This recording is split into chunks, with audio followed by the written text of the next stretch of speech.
Hai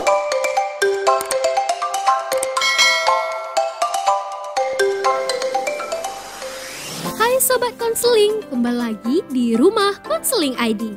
Menjalankan aktivitas dengan pola perilaku yang sesuai dengan kebanyakan orang memang merupakan sebuah perilaku yang wajar. Tentu hal itu tidak akan membuat orang lain akan merasa terancam, terganggu, hingga menyebabkan kerugian. Bisa dikatakan gangguan pola perilaku ini sebagai gangguan jiwa. Sobat Konseling, tahukah sobat apa itu gangguan jiwa? Gangguan jiwa adalah sindrom atau pola perilaku yang secara klinis bermakna yang berhubungan dengan distres atau penderitaan dan menimbulkan gangguan pada satu atau lebih fungsi kehidupan manusia. Gangguan jiwa merupakan masalah kesehatan yang mempengaruhi bagaimana seseorang berpikir, berperilaku, dan berinteraksi dengan orang lain secara signifikan. Jika tidak diobati, orang yang mengalami gangguan jiwa akan sulit beraktivitas, bekerja, dan bahkan berinteraksi dengan orang lain. Tahukah sobat, di Indonesia penderita gangguan jiwa diidentikan dengan sebutan orang gila atau sakit jiwa dan sering mengalami perlakuan yang tidak menyenangkan, bahkan hingga dipasung. Padahal penderita gangguan mental bisa dibawa ke psikolog untuk diberikan perlakuan dan terapi. Tak sedikit orang yang beranggapan bahwa gangguan jiwa hanya terjadi akibat gangguan halusinasi atau masalah perilaku. Bahkan, masih banyak orang yang beranggapan bahwa penderita gangguan ini perlu dikurung atau dipasung. Padahal, gangguan jiwa ada berbagai macam dan masing-masing jenis gangguan jiwa memiliki tanda dan gejala yang berbeda. Berikut ini adalah macam-macam gangguan jiwa yang cukup sering terjadi. Yang pertama, gangguan kecemasan.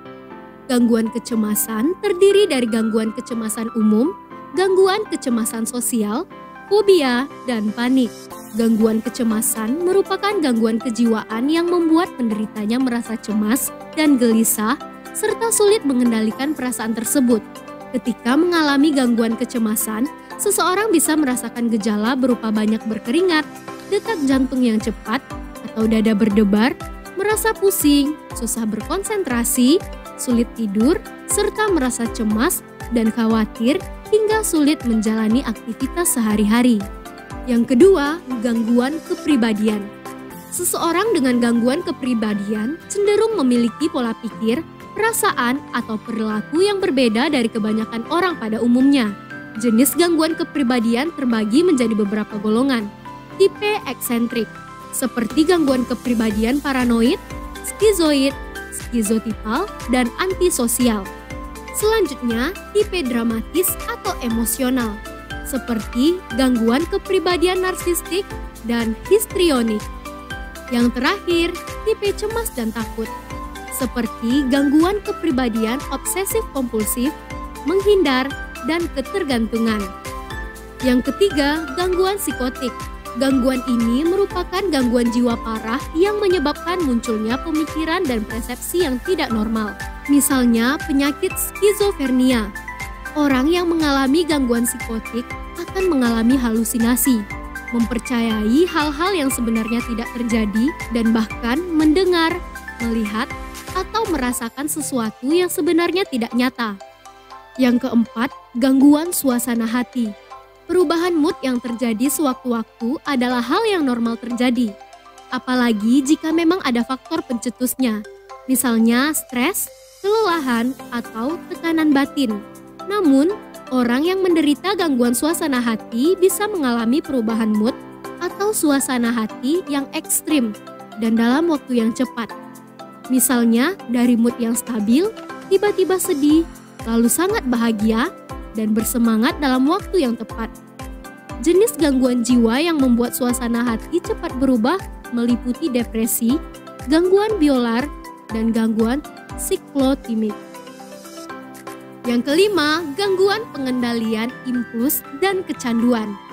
Orang dengan gangguan pengendalian impuls tidak dapat menahan dorongan untuk melakukan tindakan yang dapat membahayakan dirinya sendiri atau orang lain.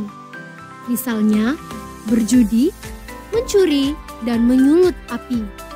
Sedangkan gangguan perilaku adiksi atau kecanduan biasanya disebabkan oleh penyalahgunaan alkohol dan obat-obatan terlarang atau narkoba. Tak hanya itu, seseorang juga bisa kecanduan aktivitas tertentu seperti seks, masturbasi, atau berbelanja. Yang keenam, gangguan stres pasca trauma. Gangguan ini dapat berkembang setelah seseorang mengalami kejadian traumatis atau mengerikan, seperti pelecehan seksual atau fisik, kematian orang terdekat, atau bencana alam. Orang yang menderita biasanya akan sulit melupakan pikiran atau peristiwa yang tidak menyenangkan tersebut. Apapun jenisnya, macam-macam gangguan jiwa yang dialami oleh seseorang perlu diobati oleh psikolog atau psikiater. Apabila tidak ditangani dengan baik, gangguan jiwa yang dialami bisa semakin parah dan berpotensi membuat mereka menyakiti dirinya sendiri atau orang lain. Jika sobat atau seseorang yang sobat kenal menunjukkan gejala gangguan jiwa, segera cari bantuan psikiater. Untuk menentukan diagnosis gangguan jiwa pada penderita, psikiater akan melakukan pemeriksaan kejiwaan.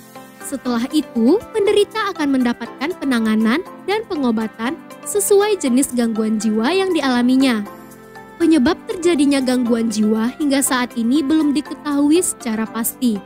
Namun, ada beberapa faktor yang diketahui dapat meningkatkan risiko seseorang untuk mengalami gangguan jiwa. Di antaranya, faktor genetik atau bawaan lahir, riwayat keluarga yang memiliki gangguan jiwa, stres berat, pernah mengalami kejadian traumatis misalnya menjadi korban pelecehan atau kekerasan, penggunaan obat terlarang dan konsumsi minuman beralkohol, kondisi medis tertentu misalnya cedera otak berat, stroke, dan gangguan tiroid. Nah, Sobat Konseling, sekian informasi mengenai gangguan jiwa. Sampai jumpa pada video-video informatif Rumah Konseling ID berikutnya. Selamat kembali menjalankan aktivitas. Bagi Sobat yang ingin mengetahui lebih lanjut, silakan ikuti sosial media rumahkonseling.id di Instagram rumahkonseling.id dan website rumahkonseling.id. Sayangi dirimu, sayangi jiwamu. Salam Sobat Konseling.